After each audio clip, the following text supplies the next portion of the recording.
Dans un village calme, entouré de champs et de grands arbres, vivait un homme que beaucoup de personnes connaissaient. Quand on le voyait au marché ou à la place du village, il souriait toujours, saluait tout le monde et parlait gentiment. Les étrangers pensaient que c'était un homme bon et respecté. Mais les habitants du village connaissaient une autre vérité. Cet homme aimait beaucoup courir derrière les filles du village, surtout les plus jeunes. Il leur parlait doucement, leur faisait des promesses, disait qu'il allait les épouser, qu'il allait s'occuper d'elles, qu'elle serait la seule femme de sa vie. Les filles, naïves et confiantes, le croyaient. Mais après quelque temps, quand il obtenait ce qu'il voulait, il disparaissait et ne revenait plus. Les filles restaient seules, tristes, parfois enceintes, parfois humiliées, et elles n'osaient pas parler. Plusieurs familles avaient déjà des problèmes à cause de lui. Des pères étaient fâchés, des mères pleuraient, mais l'homme continuait sa vie comme si de rien n'était. Personne n'arrivait à le prendre en faute, et lui, il pensait qu'il était plus malin que tout le monde. Les anciens du village parlaient souvent de lui entre eux. Ils disaient « Cet homme apporte les larmes dans les maisons des autres, un jour ses actes vont le rattraper. » Mais lui ne changeait pas. Il riait, buvait, faisait la fête et continuait à séduire les filles. Il pensait que la vie était un jeu et qu'il pouvait faire tout ce qu'il voulait sans jamais être puni. Il ne savait pas que, quelque part, ses actions étaient déjà en train de préparer son malheur. Quelques semaines passèrent. L'homme continuait sa vie comme d'habitude.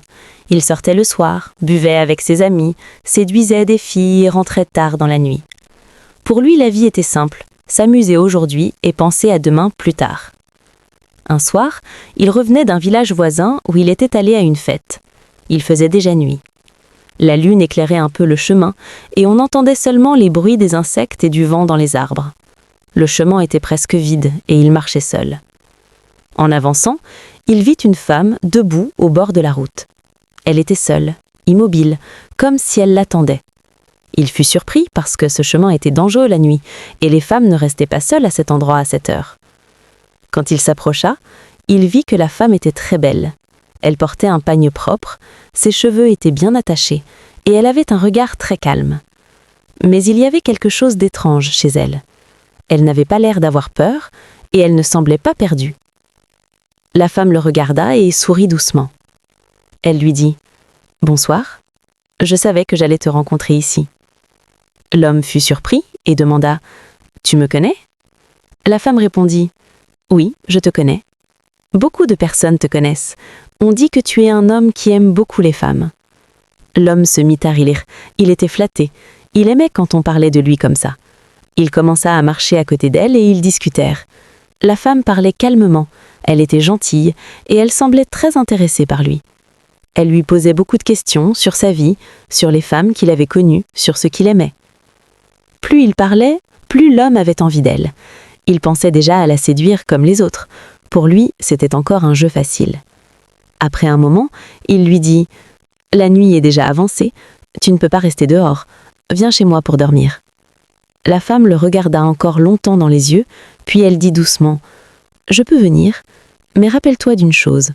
Tout ce qu'un homme fait dans la vie, il doit être prêt à en payer le prix. » L'homme ne comprit pas vraiment ce qu'elle voulait dire. Il rit et répondit « Dans la vie, il faut seulement profiter. Il n'y a pas de prix pour le plaisir. » La femme ne répondit pas. Elle sourit seulement. Ils allèrent ensemble chez l'homme et passèrent la nuit ensemble. L'homme était très content parce qu'il trouvait la femme différente des autres. Elle était calme, ne posait pas beaucoup de questions et le regardait d'une manière étrange, comme si elle connaissait déjà sa vie.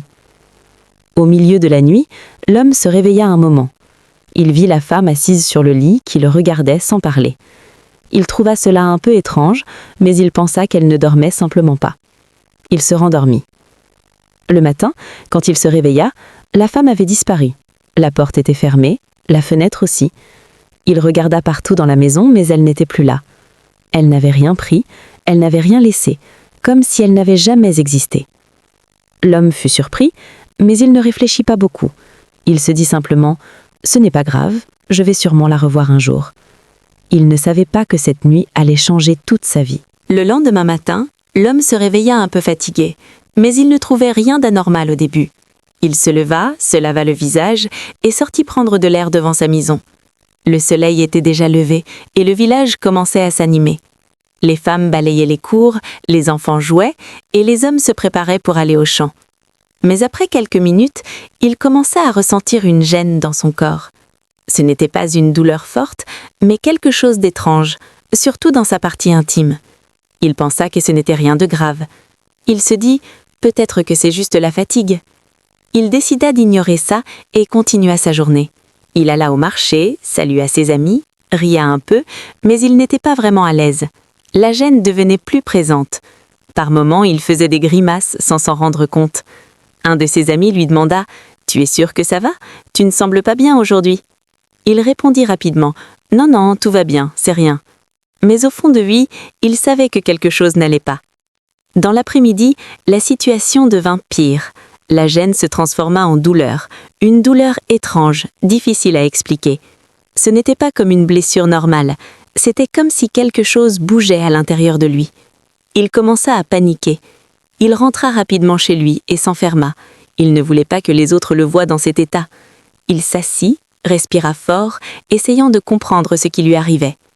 Puis, soudain, la douleur devint très intense. Il cria « Ah, mais qu'est-ce qui m'arrive ?» Il se leva brusquement, ne sachant pas quoi faire.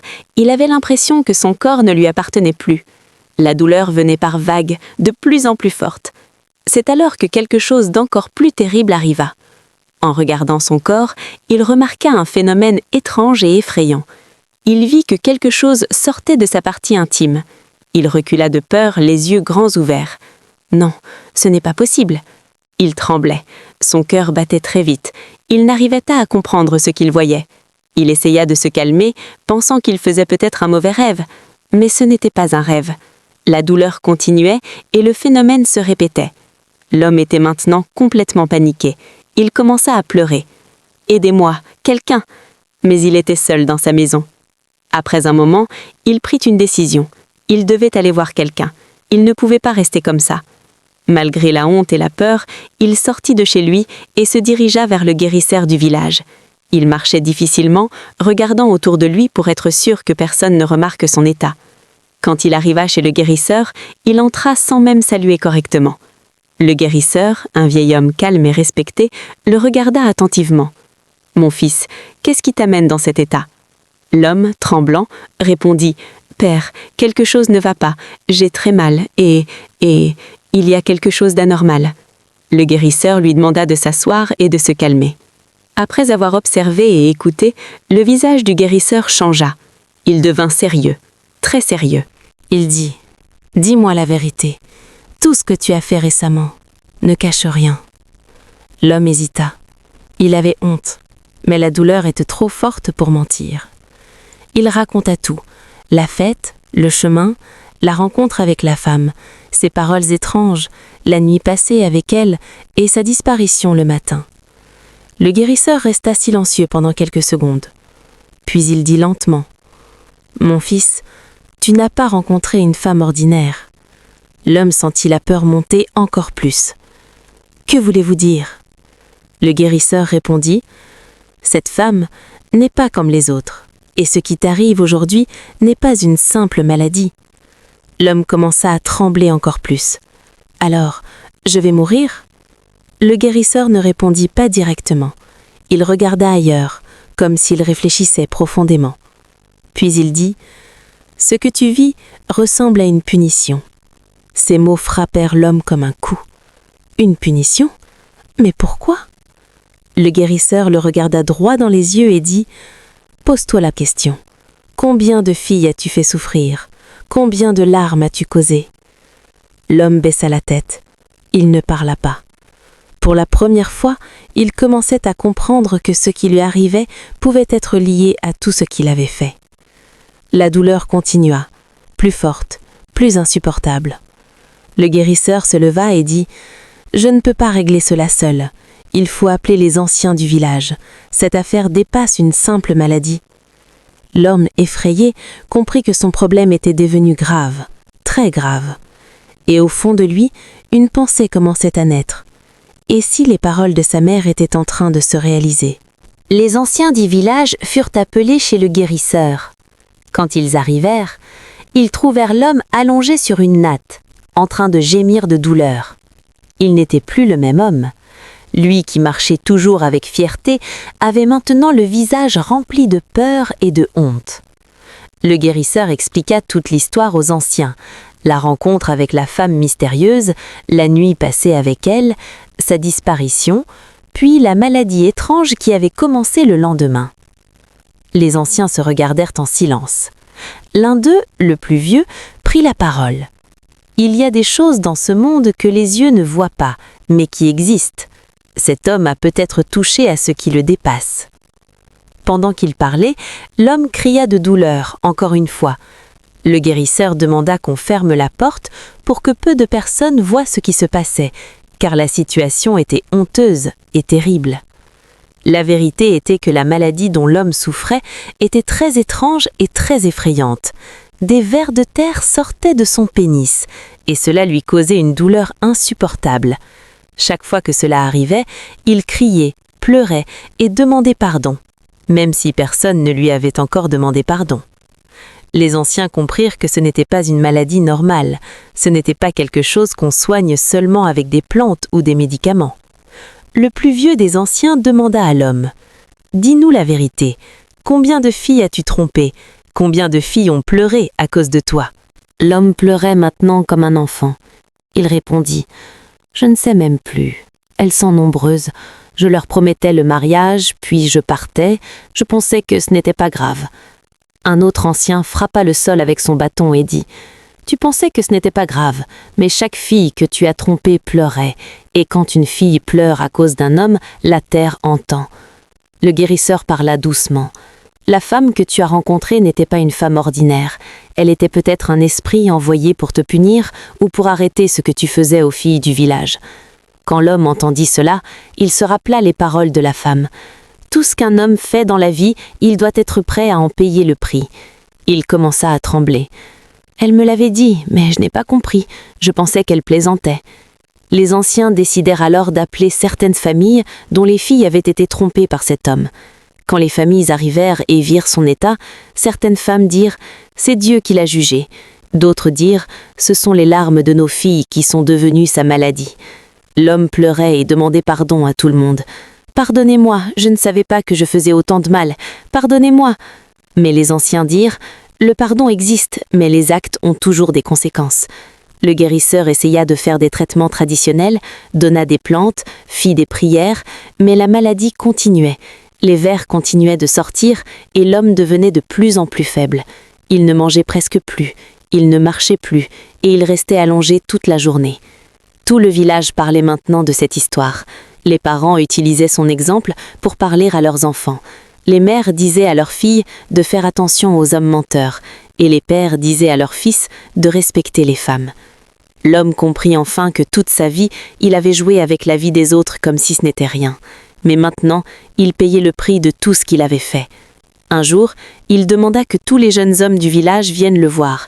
Quand ils arrivèrent, il parla avec une voix faible. « Mes frères, ne vivez pas comme j'ai vécu.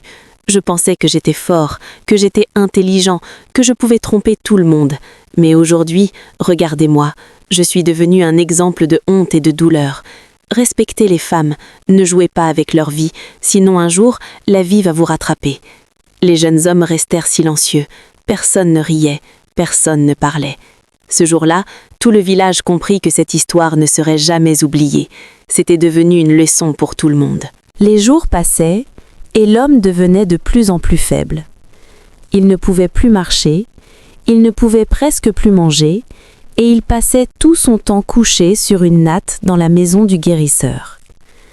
La douleur avait un peu diminué, mais son corps était déjà très fatigué. On voyait qu'il n'allait plus vivre longtemps. Un matin, il demanda qu'on appelle sa famille, les anciens du village et aussi quelques jeunes hommes. Il voulait parler une dernière fois avant de mourir. Quand tout le monde fut réuni autour de lui, il essaya de s'asseoir, mais il n'avait plus beaucoup de force. Il parla lentement, avec une voix faible. « Écoutez-moi bien. Ma vie doit vous servir de leçon. J'ai fait beaucoup de mal dans ce village, j'ai fait pleurer des filles, j'ai menti, j'ai promis le mariage sans jamais le faire, j'ai détruit la confiance de beaucoup de familles. À ce moment, je pensais que j'étais seulement en train de m'amuser. Je ne savais pas que je détruisais des vies. Il s'arrêta pour respirer, puis continua. Aujourd'hui, regardez-moi. Je suis couché, je souffre, je vais mourir et je ne peux rien changer. Si je pouvais revenir en arrière, je changerais ma vie. Je respecterais les femmes, je ne jouerais pas avec le cœur des gens. Mais maintenant, il est trop tard pour moi. Les jeunes hommes baissèrent la tête. Personne ne parlait. Il continua encore. « Je vous supplie, vous qui êtes encore en bonne santé, respectez les filles, respectez les femmes, respectez vos paroles. Quand un homme fait une promesse, il doit la respecter. Quand tu prends le cœur de quelqu'un, tu dois en prendre soin. Sinon, un jour, la vie va te demander de payer. » Après avoir dit ces mots, il demanda pardon à tout le village une dernière fois. Quelques jours plus tard, l'homme mourut. Depuis ce jour, les anciens racontent toujours son histoire aux jeunes du village. Et chaque fois qu'ils terminent l'histoire, ils disent « Le mal que tu fais aujourd'hui peut t'attendre demain. Respecte les gens, respecte les femmes, et ta vie sera en paix. » Morale de l'histoire. Dans la vie, tout acte a une conséquence. Le plaisir peut durer un moment, mais les conséquences peuvent durer toute la vie.